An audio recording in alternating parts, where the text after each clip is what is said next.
You're listening to Grown and Growing with Sonia Hamlin. Hello, hello, hello. Welcome back to Grown and Growing. And if this is your first time, welcome. Welcome to Grown and Growing. I'm so happy you decided to press play today. We have a great conversation ahead, as we always do.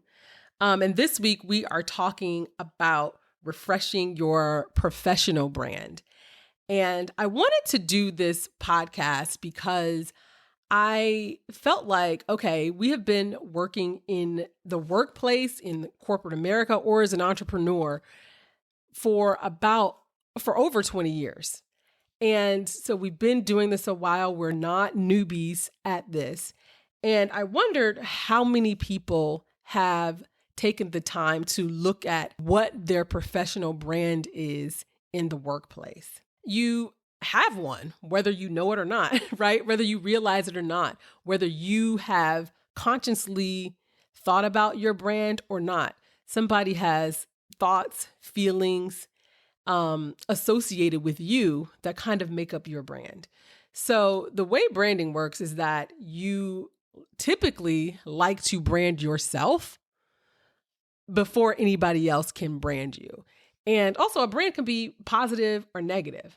And so as it relates to our professional brands, I wonder, for those who have been in the working world for over 20 years, when is the last time we have refreshed our professional brand? And, whether you want to grow where you are, or you're ready to jump ship to another job, or you're ready to start your own thing, it is a necessary conversation you need to have with yourself. What is my professional brand? In this episode, my guest is Dionne Watts-Williams. A few years ago, Dionne was climbing the corporate ladder. She had a sweet 6-figure salary job, a corner office, and was doing exactly what she thought she wanted to do professionally. Then, unexpectedly, the rug was pulled from under her and she was let go from her position. While she was trying to bounce back and figure out what was next for her, she decided to tap into some of her God-given talents in order to help other women. And with that, she has built a successful consultancy helping other women shine professionally. She's discovered by embracing her inherent gifts, she doesn't have to struggle, and neither do her clients. So I am so happy to have Dionne on this podcast because we were able to talk about a lot of different topics. Things like getting your colleagues to see you differently after working in a job for a number of years, imposter syndrome, what it is, and my thoughts on how people often blame imposter syndrome when it's really the work environment. So we get into that. She talks about why starting with your resume could be a mistake. And in this episode, we encountered a few audio challenges, but overall, you can still hear it pretty okay, and it shouldn't be that big of an issue, I hope. I also want to note that Dionne has an event coming up called Brunching and Branding. This event takes place in Philadelphia, PA, so in Philly.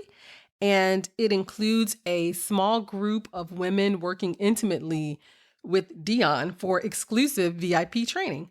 So you'll walk away from this event with a deeper understanding of personal branding, an irresistible, LinkedIn profile that showcases how dope you are. You'll connect with other bright CEOs and corporate climbers, and you'll receive the 5-star treatment with a catered brunch, mimosas, door prizes, and 2 free professional headshots. If you're interested in learning more about this event that takes place on November 12th in Philly, go to www.brunchingendbranding.com to find out more. And if you decide to attend, I will see you there. So without further ado, let's get into this topic. Welcome to the podcast, Dionne. I'm so excited to have you. Hey, Sonia. Thanks for having me. Oh my gosh, this is I've been listening a little bit. So Like I'm caught up on all the episodes. So yeah, this is really awesome. That makes me happy. I'm so Yes, you I'm got a happy. fan. Thanks. Yes. And look, I was a fan of yours before this was even a thing. Oh, So we can get into that later. But I yeah. wanted to have you on the podcast because of your expertise. You are out here doing the Lord's work, helping entrepreneurs and women who are interested in climbing the corporate ladder Mhm. become more of themselves and develop a personal and professional brand, which we'll get into what that is. But tell me how you got into doing this work. What led you to help other women in this way? Wow. It's funny how things, they say come full circle, that Mhm. this really is a full circle moment. I did not set out to do this. I was going to be a journalist. I wanted to be reporting from the war zone and all the craziness. Wow. Yeah, yeah, it's weird that way. So, on the academic side, my background's in PR, journalism. So I've always had like a knack for writing. I just knew I wanted to do something in communications. Um, as a kid, I was really, really shy, extremely introverted, and I was the one in the family, and eventually in school, people came to like give it to Dionne. She'll make it sound good. Like I just Mhm. always, whether it was poetry or fiction, I was always writing something. So that was really my outlet. So fast forward to my adult career, corporate career. I was actually, my son is now 9, but I was actually 5 months pregnant with my son when I got laid off from very just unexpectedly laid off from my Mm. job. So well, one, that experience was just, it was devastating. Like Mhm. no one prepared me. They tell us to, go to school, get a good Right. job with benefits. And I did it. I was like, oh, I got the six-figure job. It was great. It was the most toxic situation I had ever, I mean, and that's putting it really, really Oh nicely. my gosh. um, yeah, so like I dealt, here I was a young adult, dealing with all the things that we as Black women in corporate deal with, the microaggressions, the gaslighting, Hmm. that bar just always seemed to move. Right. So looking back, it was a blessing in disguise, but it was really devastating because I'm like, wait, I was the first one at work, last one to leave, like you name it. I was doing all the things that I'm supposed to do. And here I was, my husband and I, we were, it was a happy time in our lives, but here we were like, ooh, have that rug pulled from under you. And Hmm. so something clicked. I had been consulting all that time, but something clicked where I was like, girl, you are too good for this. Right. And so I found myself really just working with women, as a consultant who had similar issues and experiences. And I was like, oh, this is like, it's not just me. This is a very common issue, and of course I can relate as a woman of color. This is a very issue like in our community, just letting something really devastating happen and then second guessing, our talents. And I said, I want to be able to put, my knowledge to use in a way that would help someone either avoid those kinds of experiences or just kind of bounce back from them. And Hmm. so, yeah, I've been consulting and coaching, well, consulting for about 15 years, but really coaching is, I'm a few years into that because I found that there was a deeper need. Like, yeah, I could hand over the resume, but then it was this like, whoa, okay, one, is this me on paper? Like that was usually Right. like the first reaction.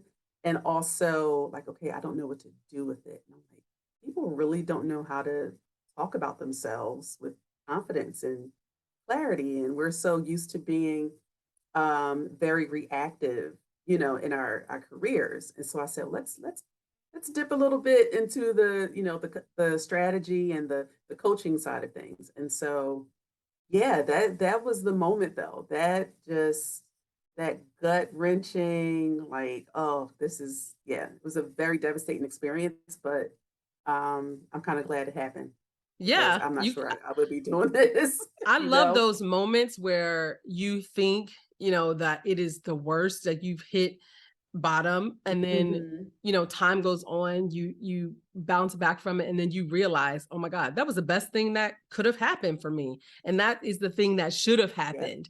And I wish that more people, when they hit rock bottom, were able to pick themselves up, and when they look back, like, oh my goodness, this is when they look back in the rear view mirror and know that and I'm talking about any bad experience, relationship, family, Mhm. whatever it is that was negative in your life, that you can look back on and say, I'm not happy that it happened, but I'm glad it happened so that I can get to this point.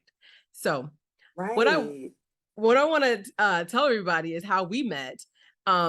We met, it was like 5 years ago. I think it was 5 years But ago. yeah.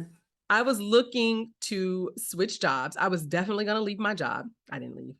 Spoiler alert. I was definitely going to leave my job, We'll and I talk about was, that later, but yes, and I was going to, I wanted to redo my resume. Like, I knew I had been at the job for a while already, and I hadn't worked on my resume in like 7 years. And I was looking for a resume writer. And so what do? You go and you ask for references, and people sent me back references, and I got like 3 people. I chose 2. You were not the first. I went to this guy. He redid my resume, right? I sent him my resume. We maybe had like a 5-minute conversation. It might have been an email, just very brief. mm, And he redid my resume for me. It cost like $50. I was like, oh, $50. I got that. And it was $50 worth of work. I was like, what he gave back to me, I was like, who is this? And not in a good way. I was like, I don't even know how you got mm, from my resume that I gave you to this resume that doesn't even look like the job that I do. It was so unfamiliar to me. It was so technical. And I was like, I don't even know what half of these words mean, but you want me to represent this as myself. So I knew enough to right. know that that ain't it. And so he got Yeah. really offended, and I was like, this is not me. Like, I don't know where you got this from. This don't sound like me. It sounds very mechanical. And who is this? And he basically told me he wrote a resume that would be picked up by the scanners, and this is what I needed to use to get a job. And I don't know why I'm complaining. And I was like, okay, you can have your resume back. Wow. And then I called you, and the Mhm. and the experience was very different because we actually had a conversation. Like, you asked me about myself, you asked me about my job, you asked me about what I wanted to accomplish, you asked me about my current resume. And what you gave back, it was a beautiful resume that I was like, oh my God, this is so nice. That not only looked beautiful, but it also felt like me. It felt like these are the attributes that I want to convey on this sheet of paper. And it wasn't, what can the scanners do? Because I think at a certain point in your career, yes, you want to put your resume in to get scanners, but ultimately it's like, who do you know who's going to get you the job? And I really Yeah. wanted my resume to be authentic. And I feel like you captured that authenticity very well. And it's a resume that the template I still use today. Um, and it was really helpful. So, that's how we met. And I'm glad that and you also fixed my LinkedIn, and you'll be sad to know that I'd never go on LinkedIn still to this day. Uh, but you Clutching did. my pearls. What? I'm Not in sorry, 2022. but it looks great. It looks great. That's why we're here to talk. We'll get you But all together. Yeah. I want to talk about, obviously this podcast is geared towards women like myself who are over 40. I'm about to be 45 next year. And I want 45 to, where? yes, No. girl. I need to see some proof, some ID, something. Yes, it's 45. But I want to talk about ambition, because Mm, I know, women in their 20s and 30s, yes, they talk about ambition and they see ambition differently. But I think, I want to talk about how women in their 40s are ambitious and how they can be ambitious. I think a lot of the conversation around women over 40 is that you're either married or looking and something is wrong and what's wrong. And I want to start with the positive because I feel like, women are out here, particularly Black women are out here doing it. We're still, the most educated. We have higher salaries. We have more executive roles. We have more visibility in companies of all sizes. And, I think there is a Mhm. misnomer that our ambition is kind of winding down. And, you know, people I know or people in my circles, that's not the case. Like, we are not winding down. In fact, after I remember after I had my kids and I came out of that fog of like, I had 2 kids in 20 months. Lord help me. So after I came out of that fog, Yeah. I was more ambitious than I was prior to having kids. Like, I turned it up 20, 2000%. And I still feel like I'm Mhm. ambitious and I want more, not just obviously for this podcast, but for my job that I still work and that I still like to go to every day. So do you help women over 40? And what do you find um that how do you find ambition um kind of how do you find that they show ambition, or what is ambition like Yeah. for the women you work with? Yeah. And I really didn't tap into that more. First starting out as a business owner, it's like, I work with everyone. But Hmm. after you're like in business for a while, I was like, oh, seeing a trend. Like a lot of my clients are in their 40s. I have one client that's 66, and she's like, I want to know what my next phase of my career, Hmm. but I think the common thread for women in their 40s and up is that you've lived life a little bit, right? Yes. Like I think when we're taught to go to school, get a degree, like we just try to pick a path at an early age, right? We don't really know, I don't think for the most part. Some people do, what we want to do, right? So you might have, in your early 20s, you might have wanted to try something that maybe, your parents told you to try. You Hmm. might wanted to, pursue something that was trending. But I think over time, when you've lived life a little bit and like you said, you've had that experience of like becoming a mother, something clicks, right? Just like it did for Yeah. me, where you're like, my priorities have shifted, and it's perfectly okay. This concept of you need to follow this one path forever, like I don't think a lot of us are doing. A lot of us in our 40s are doing what we initially set out to do. So I think this sense of like purpose. You had even mentioned one of your previous episodes. I was listening to one of your episodes earlier when you talked about like that sense of like you're facing your own mortality sort of kicks in, right? Not to be like doom and gloom because Hmm. Lord willing, I'm going to be here till I'm like 105. Hmm. But Same. yeah, but like you reach a point in life where you're like, I need to make this dash count. So like, what is it? Maybe you've tried that thing and it didn't work out, and maybe it did work out, and for whatever reason, you just want to, pivot. I think just living a little bit, having a different sense of purpose. Maybe you understood the assignment and you did that, and that's great. And you're like, okay, I want to try something else. The pandemic is definitely Yeah. change people's perspective. I think, 2021 was the craziest year. Like I had to turn people away. It was like, whoa, people are like, I don't want to be in this job anymore. I want to pursue my own, business, my own, platform, whatever that is.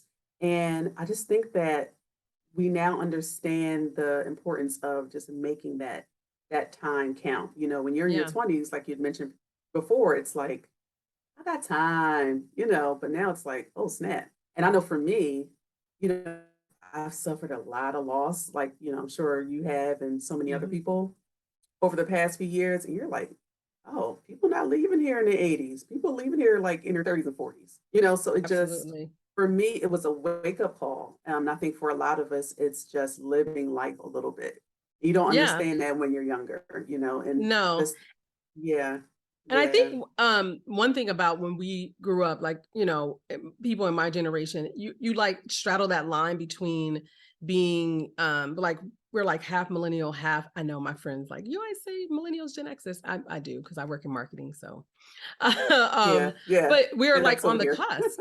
right? We're on the cusp of that Mhm. old school notion of going to work, getting a job, working till you're 40, Mhm. retire, 65. You got to be a doctor, lawyer, engineer. You have to follow this path and do Yep. this thing.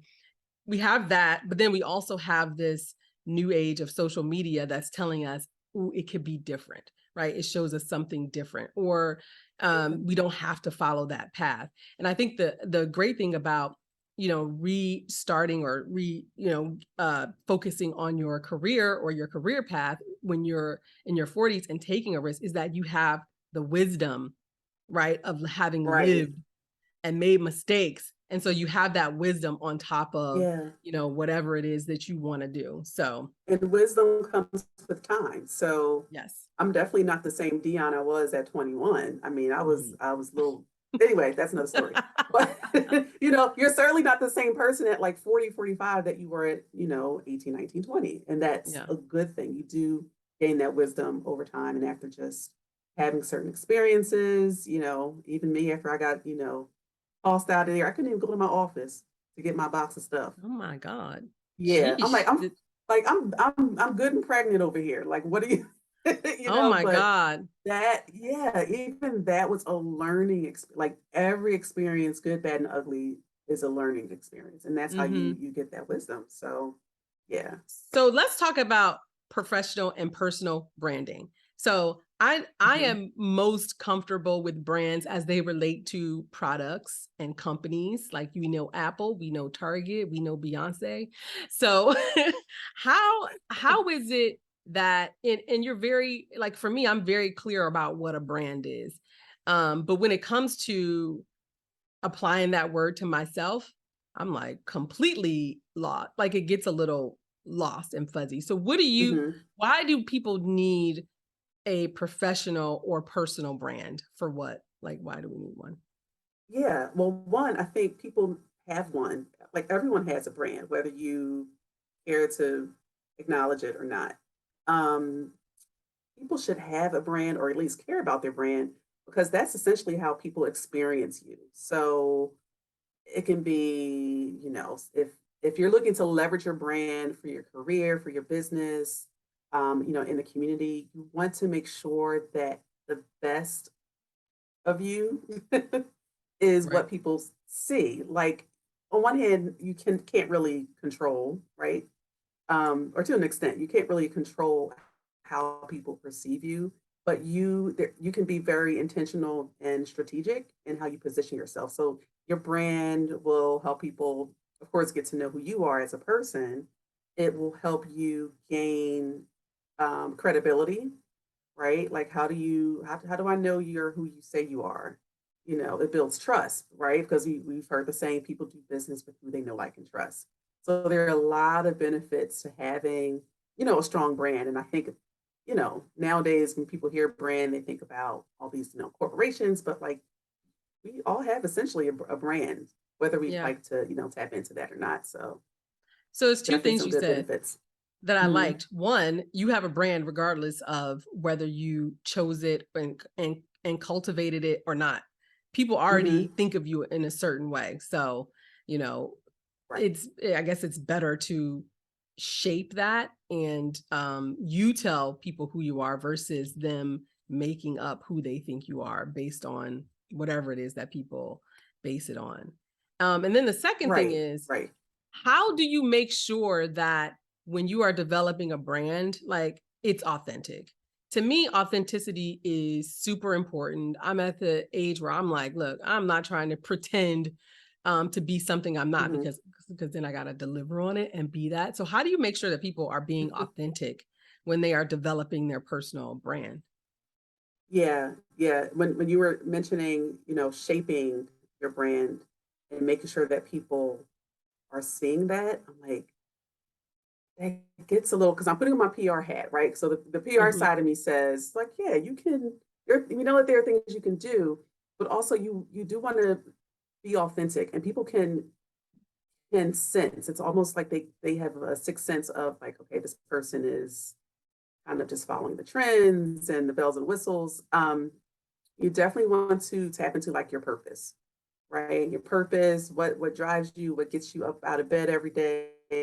what makes you unique, whether it's a strength, whether it's a weakness even, right? It's very important with, in that authenticity to be aware of all those things. Like what are all the different components that basically make you who you are? Mhm. For me, if it's, a certain word, certain language, like there are certain like phrases that my friends are like, okay, Dionne, that's a Dionne phrase. Mhm. So all those little nuances that are unique to you, like I always encourage my clients to like own that and to lean into that, because in the day of, social media, it's very easy to get that like imposter syndrome of like, okay, I need to put on this facade. And like you said, before you know it, it snowballed into you're just having to like maintain the lie, Right, which right. which is the opposite of a strong, authentic, brand. You want to show up as you, and you want to be really appreciated for who you are and what you uniquely bring to the table. Yeah, I like that because I think, when people work with coaches, at least when I do, I want to make sure that, look, I want to be me. And so can we just, Yeah. tap into the good parts of me and not try to change me into something or someone that I'm not. So you mentioned imposter syndrome, and I definitely have that on my on my question list to talk about, because it definitely shows up a lot. It's something that I've experienced, that I still experience to this day. But before we Hmm. get into talking about what imposter syndrome is specifically, I do want to talk about, how you identify that you have imposter syndrome versus you are working in a toxic environment. And I want to distinguish the two because I think, if you are in like, let's just say a work environment, right? You're in a professional work environment. And, if you're in a toxic environment, no matter what you do, no matter how well you perform, you're Mm, never going to succeed in that environment. But that doesn't mean that you have a imposter syndrome. It could be that you're just in an environment that is, fraught with racism and sexism and misogyny right, and all this other stuff. And it could be them and not you. So that's why I right. feel like, you know, um, because I feel like women in particular, we already gonna place the blame on ourselves anyway, like in general. So I want to Yeah, make we sure tend that to people, internalize all that. yeah. So I want to make Yeah, sure that people aren't saying I have imposter syndrome when they really just in a bad environment and need to get out that environment. So how do you distinguish between the two? How do you right. know if you have imposter syndrome? Yeah, there's a lot. We do so much work in my one branding program. The first week is just getting over imposter syndrome and working on the confidence and because that is such a big hurdle, and it's so many layers to imposter syndrome. Let's see, what are the signs? So the first sign is that I notice that people are afraid of growth or any form of like forward momentum. It's almost like they'd rather stay, even if it's a toxic environment. You're like, this is the devil I know. Hmm. I'm afraid, like I don't know what's going to Yeah. happen. It's kind of like this fear of the unknown. So imposter syndrome will absolutely have you just like, you know what? I could, but I'd rather not chance it, you know. So being Um, safe. it also being very, very safe. Hmm. Um, one of my biggest my favorite hashtags is like just leap. Like just leap. Like you already know there's something about this familiarity that people just cling to. Like I don't even know how to unpack all of that. And it comes from, let me get it honest, right? I've Hmm. had clients tell me, my one client said it was something that someone said to her as a child about like raising her hand too much that made her not be more vocal and Right. more visible in work, in the workplace. So like we have all these experiences, professionally, personally, over time that make us afraid to put ourselves out there. Oftentimes, imposter syndrome can look like you're convincing yourself that, well, this is the best that I'm gonna do. This is it. And so you just end up like, stop trying. You just believe you already have taken yourself out of the running, out of the race, you know. Hmm. Um, so many signs. Familiarity, feeling the need to, this is a big one. Like you want to work harder. That's kind of like what I was doing. Like that bar kept moving. I could never do a project right in that job. I could never do anything just so. And then you start, and it's that gaslighting because now you're like, wait, I know you said it. Like you're Right. questioning your own like capabilities. And as a result, if you always like trying to follow this bar, you're just exhausted. You're like mentally, Yeah. physically exhausted because it's a black hole. And just really downplaying your strengths. Like when it's time to shine, you don't accept the compliment well. You might know the answer, you might have a better, suggestion in the meeting, and you just won't speak up because you're Hmm. just like, I don't want to get shot down or Yeah. I'm lucky to rejected, be here. rejection. I need to be quiet. Right. Right. And we're so thankful, especially as, Black women, women of color, we've become accustomed to just being grateful to have a job, right? Hmm. But I think sometimes we get too comfortable and too grateful, right? When really, combating imposter syndrome will have you shift that and flip it on its head and say, like, no, like these are my credentials. Like, look back at your all of your accomplishments, all of your experiences, Hmm. and you're like, wait, you're fortunate to have me. We're not, this Yeah. this is Let's a not get it mutually twisted. beneficial. Yeah, yeah. And so like those are just some of the signs of imposter syndrome. Um, I wow, feel yeah, like we I've can had even them talk all. about everybody. Yeah, and I it's feel like so I've had them common. all. I feel like it's like been a journey, right? It used to be that I did not like talking in meetings. I did not. I trained myself to get out of Mhm. that. Like I trained myself to get out of that. Or it's the big one for me that I still deal with are what are your accomplishments? Because I move so fast. I do so I'm like, I'm gonna do this, I'm gonna do this. And then I don't celebrate it. I'm like, cool, I got that done. Mhm. Check. What's next? Check. What's next? And it's like, oh, you do this great, great, great. It was a team. You try to be humble. Oh, it was a Right. team effort. It was a team, knowing you did all the work. And trying to be gracious. Yeah. And then when it's Yeah. time to, ask for a raise or do a review, I'm always like, now what I do? Now I feel like I didn't do anything. Right. It's Because really we're a just down challenge. in the weeds. Yes. Yeah. Yeah. We're so It's a used to just challenge. doing the work and grinding it out. And I would tell my clients, like, what did you jot down this week? What did you work on this week? Like Right. literally keep a log of all of your, it can be a bottom line, result. It can be, did you train someone? Did you learn a new skill? Did you read a book? Because we don't realize over the course of our careers, you look back and you're like, hey, you did do all this stuff. So Yeah. definitely like do just regular check-ins and jot it down, keep a notebook, a Google Doc, Yeah. And when you've been something. So working, this way, when you do, yeah. when you've been working Hmm. so long, it's almost like you become so good at doing something that you don't see it as a big deal. You're just like, oh, Right. I just whipped up this report. It wasn't nothing. It is something because there are people out there who can't do it. There are people who work alongside you who can't do it, who rely on you to do it. But you see it And they as like, rely on you. yeah, not a big Hmm. deal, not a big deal. So Yeah. another thing that I feel like you know, gets in the way of women in either entrepreneurship or in a corporate environment is perfectionism. And I feel like I was a victim of perfect, like it has to be perfect, it has to be this.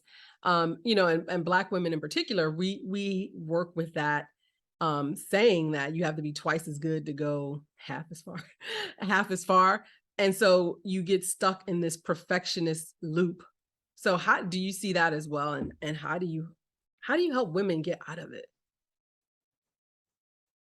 Yeah. Perfectionism, it's first of all, it doesn't exist. There's no such thing.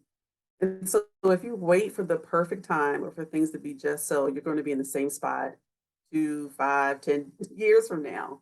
How to get out of that? set goals, Mm. whether it's short term, long term, have an accountability partner and really just get out of the habit of overthinking. So, like my coach, one of her favorite sayings, which I totally get, I actually had a conversation with someone about this saying today. She says, success loves speed. That is her. Her Mm. thing is when you get into your brain too much, you tend to like overthink, and then those little mind gremlins take hold. And before you know it, you've talked yourself out of doing it. And then you're back at like, I don't know. And then all those things that imposter syndrome, whispers to you, they pop back up again. So you definitely have to train yourself to, of course, with all the tools of accountability and, being realistic in your expectations and, goal setting, goal mapping. You really have to just get in the habit of like, today I'm going to do this one thing and not overthink it. Hmm. Right. And guess what? If it's not perfect, you can always tweak it later, but and you'll come to find out that oftentimes these are um, expectations that we set on ourselves, impose on ourselves. Like no Yeah. one's expecting perfection, but we especially as high achievers, it's Yeah. like it's gotta be, and so I'm really all about imperfect action. Like Yeah. I I can't tell you how many times someone's responded to a social media post or an email or something I said and pointed out that something was incorrect. And I said, okay, thanks. Like it doesn't take away the value that you bring just because it's Right. not perfect, because I think there's a difference between excellence and perfection. And there's a Yeah. slight difference. But perfection is absolutely a myth. Yeah, absolutely. And and one of the ways I deal with perfectionism now is with this podcast. Look, it's nothing more humbling than trying to put out a podcast when you are technology like it is you can't do it. And so and it still holds me back with social Yeah. media because I'm like, oh, do I mind to put this? It's not perfect. It's not funny. I don't know. Is this gonna, but part of me is just like, just to put it out. You just have to get to that point where if it's 80% done, if it's 85% done, Hmm. sometimes that's better than perfect, right? Sometimes it's better than And perfect. guess So, what? mhm, When you look back at your 100th, when you reach your 100th episode and you go back to listen to the first one, you will be able to see and hear the growth, right? So if you don't take the first step, you're not gonna be able to perfect your craft over time. mhm, So yeah, do it imperfectly. yeah, I look back at, and I was the same way with going live on social media. And now when I have a VA who like transcribes my videos and we do all the content repurposing. And sometimes I listen to it and I'm like, what was I drinking? Like what? Like you could tell like I wasn't confident, but like you have to exercise that muscle. You can't wait for perfection, right? It's right. about that summer body. You're trying to build that summer body, but you got to No. start. Right, right. I had a summer body and I don't know how long since college. But I think, one of the things that I thought about when I knew we were going to talk is, if you are Mhm, someone like me, I've been in my job for 13 years. I've been there. mhm, It's actually been a really good ride. I have not had the same job. I've had like 5 jobs, different jobs and climbing, which is why I stayed. But how is it how do you get noticed when you have been in your job? So you have decided, you know what? I'm ready to set this plate. I want that job. I want that promotion. I want that title. But you've been at this place for a long time. They know you as being this person. How do you get them to see you differently so that you can get that position or job or something yeah. you want? Or if you're starting a business and you're like, this is my business. How do you get people to see you differently than what they have known? Mhm. I think, at least in the workplace, I think there's this unspoken this assumption that the higher ups, the leadership knows what you want to do. They know what your goals are, and so I always tell my clients like, talk to your boss, have a conversation, check in with them periodically to let them know that hey, me becoming more visible is actually important to me, showcase really how your visibility is going to help the team. Like ask if there are meetings that you can sit in and, take notes or participate in, like really come out from the shadows and not be afraid to speak up, right? So just Mhm. literally having a conversation with your supervisor. The other thing is just networking and getting involved. I think when it comes to our professional circles, we get so comfortable. And that's why I love LinkedIn because yeah, like each connection on LinkedIn, 400 new people that you've never like would have never met before. So start to like expand your circle, go to networking events, things like that. If there are maybe lunch and learn programs, like start going to all of these functions, all of these meetings, professional developments, and use that as a time to really network, right? Mhm. Um, I think the word yeah. networks scares me. Like I hate it. I hate like, oh, let's network. Why? Because it just seems fake. First of all, I don't like being in with a lot of people. Like I don't feel like like I'm better one on one with people than I am in a room full of people. Then it's like, oh, let me talk to you, Mm. and this is what I do for a living. What do you do? Ha ha ha. I don't know. There's a part of it that feels sorry that feels phony, and so I don't. Like networking is uncomfortable for me. So how do you? Yeah. Wo It is uncomfortable for a lot of people, and guess what? I'm such an introvert, and people are like, "You do all this stuff online," because I realize, like, networking is just having a conversation. Networking doesn't mean going to, a TED Talk and being in a room with thousands of people. It can just be, like, going like, I always start with setting goals, right? So taking very small baby steps. Maybe you can make one new connection per month, right? That's pretty feasible. So if you go to a lunch and learn or a new meeting, like just make it a point to reach out to people. Just one person. You don't have to like introduce yourself to the entire room. Even looking over your current network because you might realize that you work with people, but you haven't like established like a Mhm. repertoire with them. Right. So just think of something really, really small, like a baby step that you can take in that direction. The loudest one in the room, like it doesn't really Right. take all that. And also it's about networking strategically.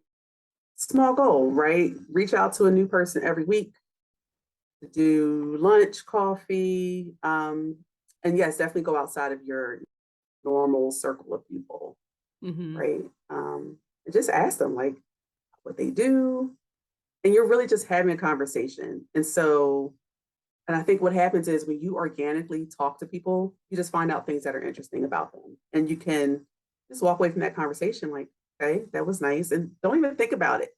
Don't go into it like to get this information, but Yes. just get to know people. That's really what it is. Yeah, I Just think it's building hard relationships. when you say just go and talk to people organically, that takes some of the fear out of it. When you say networking, I'm instantly like, like I freeze, like, okay, now I Yeah, have to yeah. network.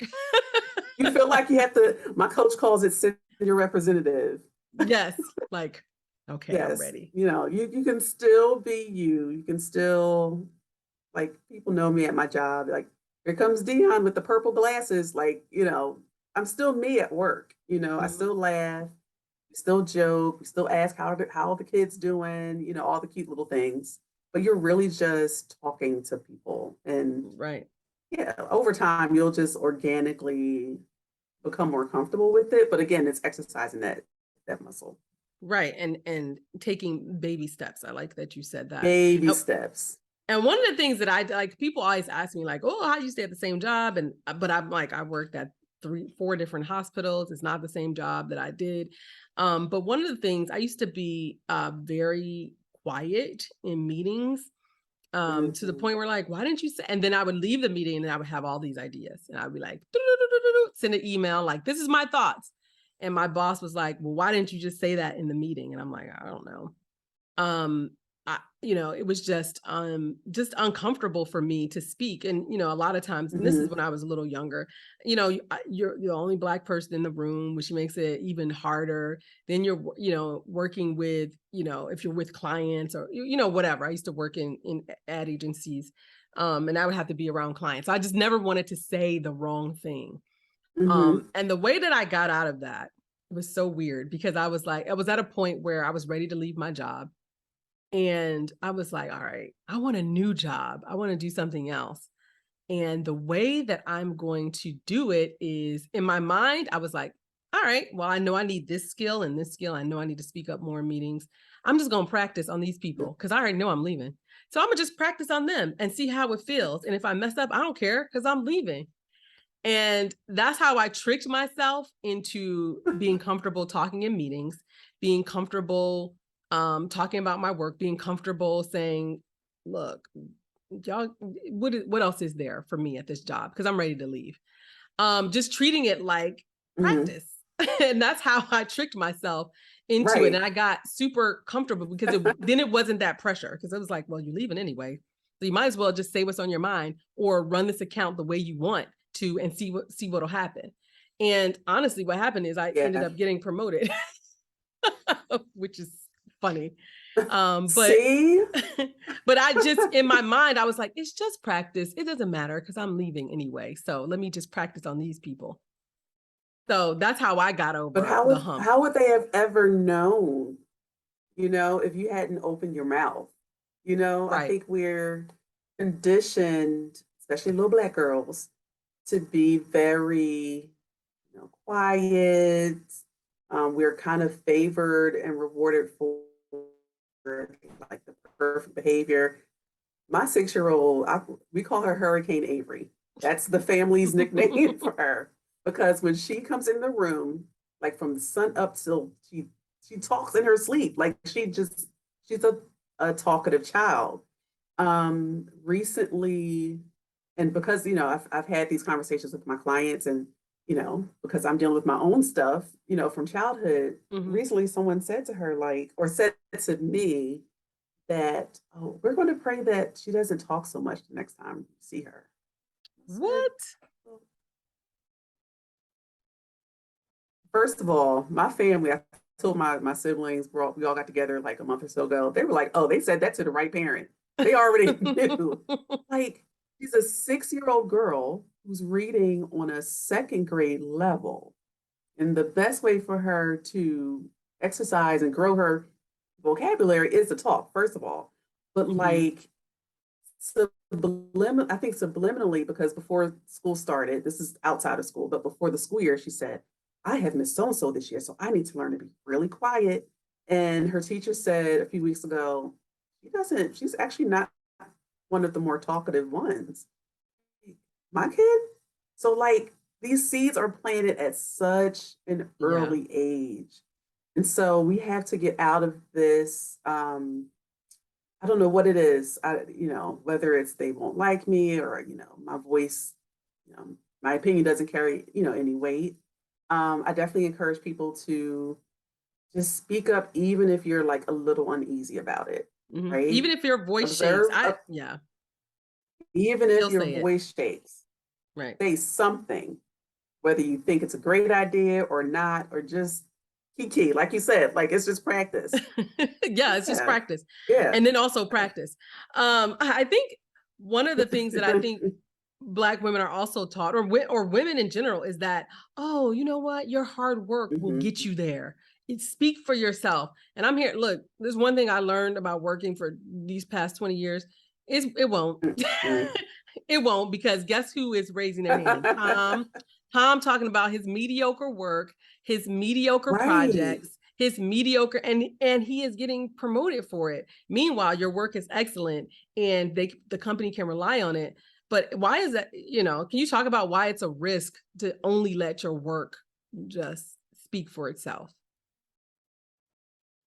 Yeah, I think when, especially depending on your work environment, if it's a team effort or like it can get buried. Like when someone presents, I think about my job, when someone would come to me with something, all I knew is that I delegated it to a team. I didn't ask who came up with it, unless of course it was a Hmm. great idea, and then the person can say, but by and large, like people just want the job done. And it's just a good reminder. So if you're, talking to like middle management and they're, managing teams of people, it might just fall through the cracks. And so it's very important to not hide your talent, to make your specific skill that you bring to the table very clear, and you Hmm. don't have to do it. I say brag. I know people that's a thing. It's like, I don't want to brag, Hmm. but it's like, it's facts. Like you're not, bringing it up every 2 seconds, but it's okay to acknowledge like what you've brought to the table, what you've contributed. Hmm. Um, your employer can't fully appreciate how to leverage you, as a resource to the company if you're not visible and you're not making it really clear what your unique talents are. So, Hmm. yeah, I mean, a So hard worker is great and they have a reputation for hard work, but you're just going to get more hard work and not the recognition because you're just, that is so grinding it true. out. And then that's what you're known for. That Hmm. is so true. I told my team, I'm like, because they were complaining about like, why did we get all the projects? Why did we? I was like, the reward for good work is more work. Because you're, it's 'cause you're a That's so workhorse. true. That's so Listen, true. And they depend on you to get it done, right? And yeah. they depend on you to get it done. They know you're going to get it done. They know you're going to get it done well, and so they overly depend on you. Meanwhile, some other team is kind of Yep. just skating by. And on the flip side, people may want to keep you there because they know that about you. So they want you to stay in your little box because that makes their Listen, jobs easier. Yep. yeah, I work like I'm a civil servant. And so when I first came into my job, like I just knew corporate. I didn't like you come to work, you get the job to like you actually care about your work. Totally different world when you're when you're a government employee, unfortunately, at least here. And I had my supervisor said to me, this was after like piling stuff on my plate. Now, mind you, I'm a department of one. Like we don't have a communications department. It's me. I'm doing the website and the social media and the media pitching and the like program to Oh like all the wow. things. And she Been there. says, yeah, yeah. She's like, well, I give stuff to you and this person because I know you guys will get it done. Like, oh, like I was like, game, set, match. Okay. Like, Right. I get it. Like, people see that you're a hard worker, and it's great to be a hard worker, but you also need to have like those boundaries. And so I Yes. had to have that conversation of, yes, I care about my work and I'm a hard worker. But what's going to happen is that the quality of the work is going to now change because I have so much on my plate. Hmm. I remember, and I can say this because now, like my mother and father are gone, and she would kill me for saying this. But I remember, I think I was a teenager. And my parents were like having a little spat, and my mom goes, "You treat me like a workhorse," and he's like, "Because you act like one." I said, I Mm. was like 17, and I was like, "People will treat you that way because that's how you're showing up." So Yes. it's not that, yeah, so it's not that you don't want to do a good job and but you gotta like be Put more the boundaries vocal, up. put Yeah. the boundaries up because you're gonna wear yourself out for a job that'll replace you In a before heartbeat. before you're in the ground if you pass Yeah. away.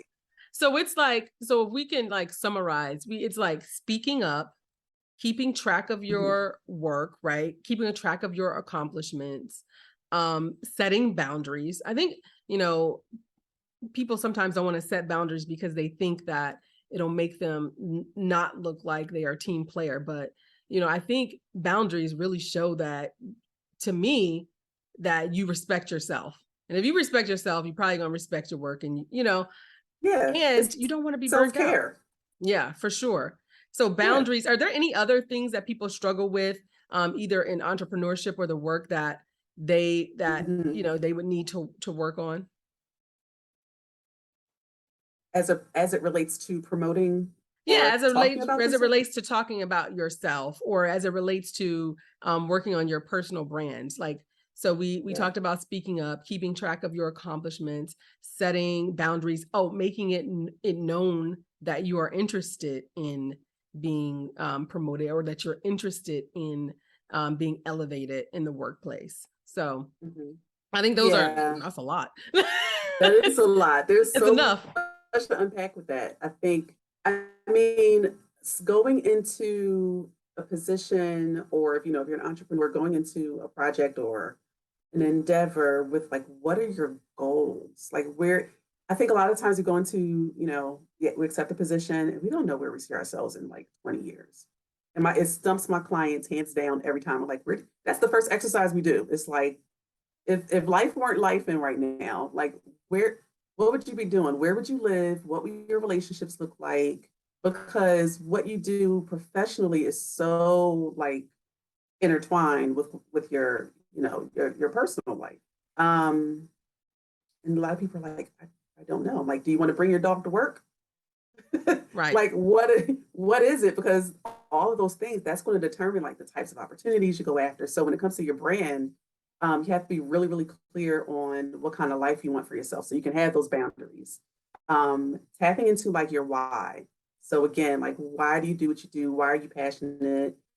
What's your brand story? So when Hmm. someone asks you, so tell me about yourself. You're not just rattling off your degrees. I mean, that's great, but they can see that on your resume.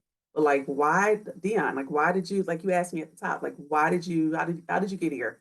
Why are you doing what you do? What was Hmm. that pivotal moment that kind of, catapulted you to take this path? So yeah, like your passion, your strengths, um, even your weaknesses. That's always, my thing is public speaking. So I made it a choice. I said, I'm gonna go to Toastmasters. I'm gonna start taking. I used to turn down speaking engagements. Like, you want me to do what?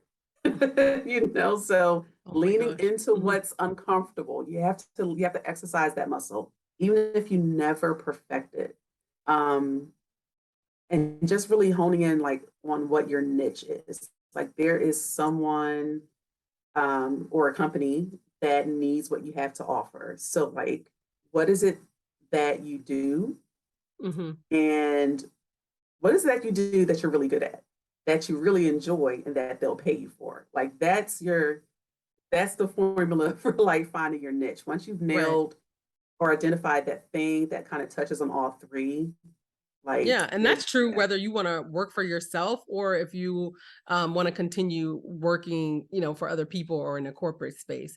So, Mm-hmm. this question I want to ask, like, how do you decide if it's time to go? Like, if you stay in your role and continue to try to grow in this company, or how do you know it's time to leave?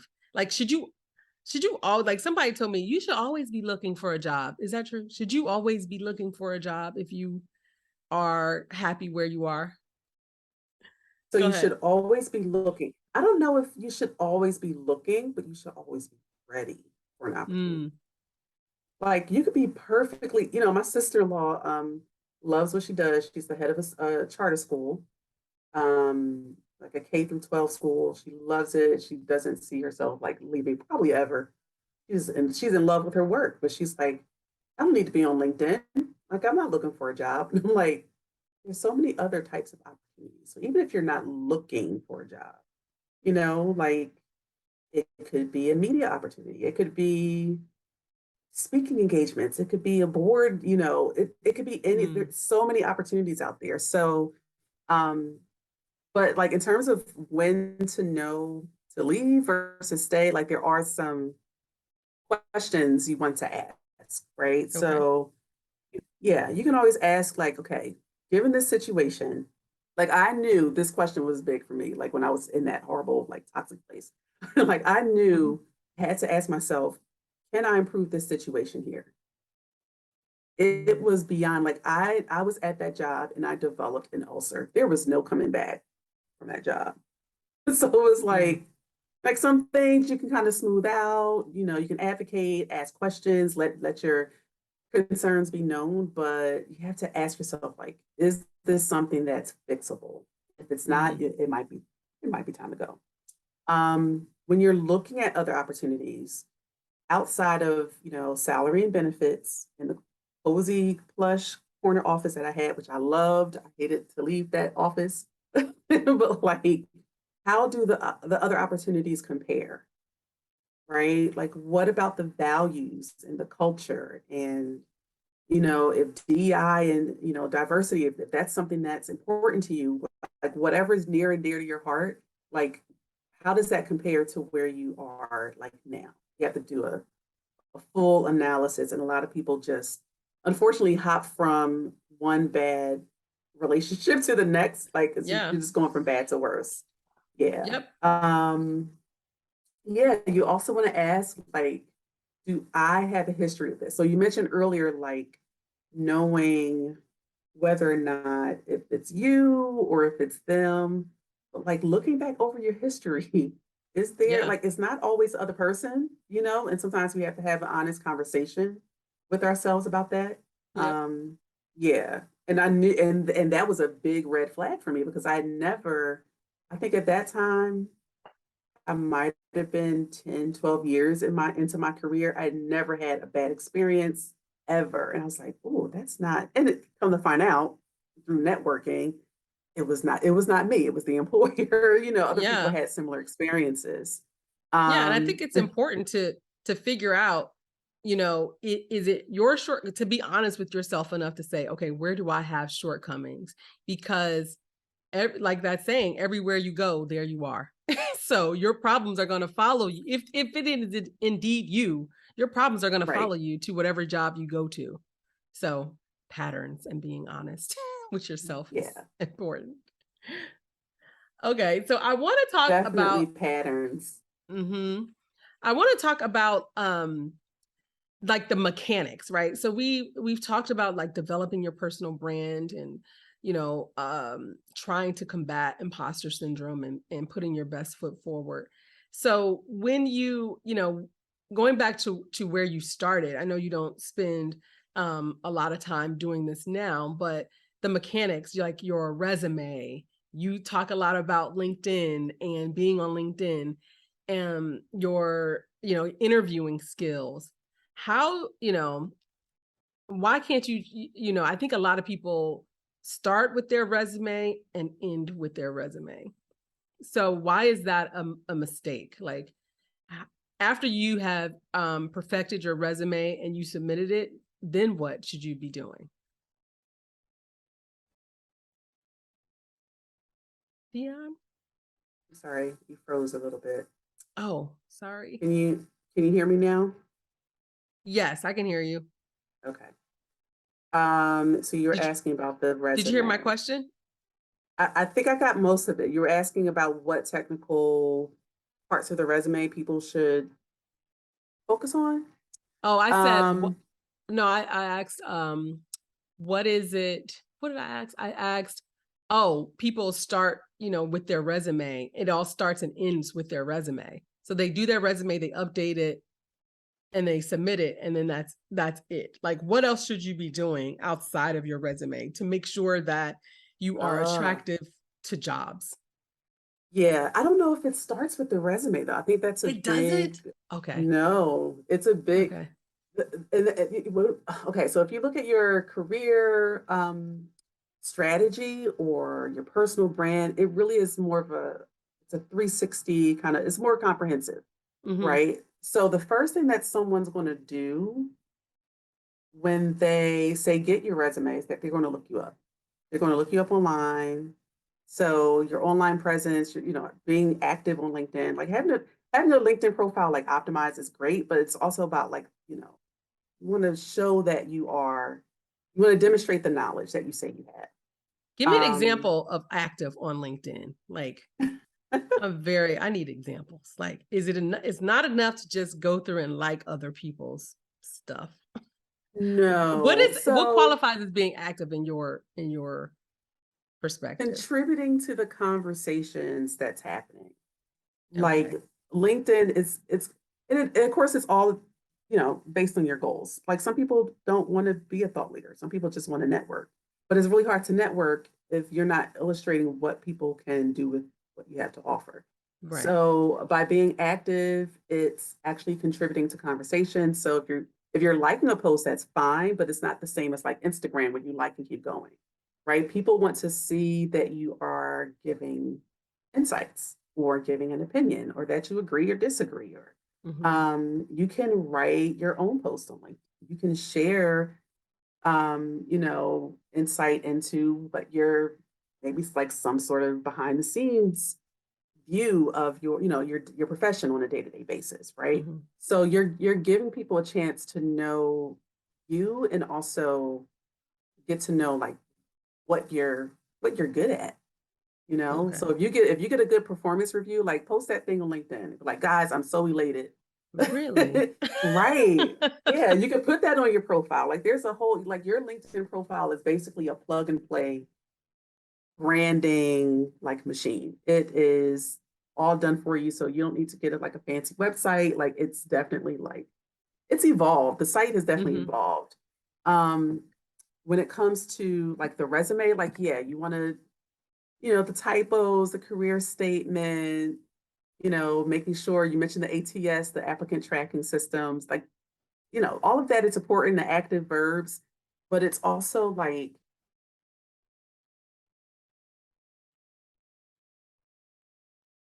Uh-oh. I can't hear you. Can you hear me? Oh no. can you hear me? Yes, I can hear you now. I am so sorry. This has never happened. It's okay. It's okay. I'm gonna listen to it when we're done, and then I'll let you know. I'm like, if I can just edit some stuff out, or Okay. If or not, I if we have to. can maybe answer some questions on my own and send you the recording. Okay, Yeah. we'll work it out. We'll work it out. Okay. So you were saying that you were talking about LinkedIn and being active on there Yeah. and how it's come. Oh no, you were talking about your resume. Yeah. Like all the technical parts of your resume are important, but what's really important is making yourself visible. So this way, by the time the person gets your resume, maybe they've heard about you from someone in their network. Maybe Hmm. they've already looked you up on LinkedIn and saw that like, okay, this person, so it is not to say that the resume alone won't work, but all of those other pieces, that's going to like really catapult like all your efforts and really Hmm. just kind of boost you ahead because if you think about it, other people, that's a common thought is that, oh, it's just the resume. And it's like, yeah, you can get some traction with that. But if you really want to set yourself apart, that is definitely like the way to go is to do a more like comprehensive Yeah, approach. that online presence is important. And because honestly, if you think about like when I'm hiring people, the first thing I do if I'm interested in a candidate after scanning their resume for 5 seconds, I go I go online. I go Exactly. Five online. seconds. 5 seconds on the resume. Now the resume, now in that example, it's important because you want to make your resume scannable, right? Like you just said, you scan it. But like, I'm not saying it doesn't, it's just a piece of the puzzle. Right. Right. I'm Yeah. definitely looking for key words, key phrases that stick out to me. And if I see them, then I'll spend more time on it. But if I Hmm. don't see them, then I'm like, okay, well, it's a quick thing. So let's talk about what you have going on. I'm excited to you have a brunch, I don't want to say this incorrectly, a brunch and branding event coming up in November. So talk a little bit about how you engage in your clients and why you decided to put on a branding event for women. What can we expect in that?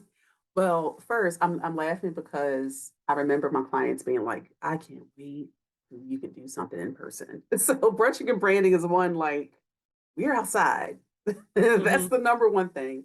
But also, so many people have wanted to like work with me and ask questions, and I thought like, well, what better way to socialize and have fun and network and still learn.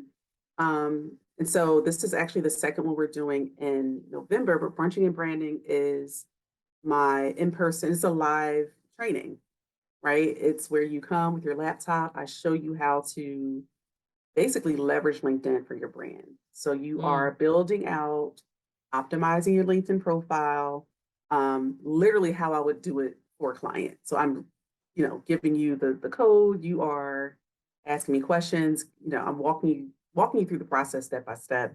You're able to get my feedback, and it's really just a fun, interactive, really hands-on, training.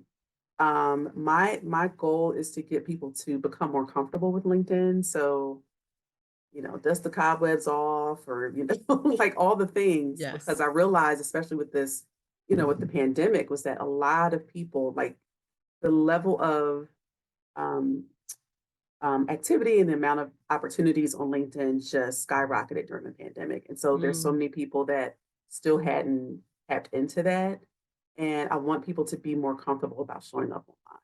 And so Yeah. we have all the fun. So yeah, it's the hands-on training, but there's like catered brunch, we do mimosas and door prizes and music and all the fun things. It's on a Saturday. And yeah, it's 6 hour, full day training. And it also includes headshots, because you can't talk about LinkedIn without headshots, because Mhm. I see another ceiling selfie on LinkedIn. Selfies. Said, Okay. now listen, I have nothing against selfies, but this, when I say selfie, I mean like it, like the angles. I'm like, you can't be having angles on LinkedIn. You have to have like a headshot. So even if, Yeah. take it with your phone, get someone, use a tripod, get someone to take it. But that was a big thing that I heard from people, was that, oh, I don't have a picture on LinkedIn. Am I supposed to have a picture? So yeah, my photographer is going to be there. So it's just like a really fun filled day. So Day really, of really looking learning. Well, forward to I'm that. looking forward to it. I just had an aha moment when you were talking, because I'm like, your online presence, whether it is, for me on IG or for me on LinkedIn, is a microcosm of how you live your life. So if you're afraid to put yourself out there on LinkedIn, Mm, it's hard. It's yeah. going to be hard for you to do that in real life, I think. And so making the connection that this is an extension of who you are. And, it can even be the practice that you're looking for. When I talked about me practicing on my job, because I was like, I'm leaving, so y'all, I'm practice. But in a lot of ways, social media allows you to practice and put it out there. I just had that thought when you were talking. I'm like, oh, I should use it more in that way to, as an extension of who I am, and as an extension, or as an example of what I should be doing when I'm in front of people as well. Yeah. And I didn't you'll even make that find, connection until just now. right. And that's exactly what I mean by baby steps. Like, you don't have to go on there and I tell my clients, like, post once a week on LinkedIn. Once a week. I have a checklist that I share. Um, it's a daily LinkedIn checklist that walks people through basically how in 20 minutes you can, go through your connection request. You can, request a recommendation, like just very basic things that you can do. 20 minutes a day. Now, it doesn't have to be 20 minutes a day, but at least as a starting point, like, you have to start. And before Yeah. you know it, like, I've seen clients, my one client, Karen, she was very introverted, like lots of anxiety.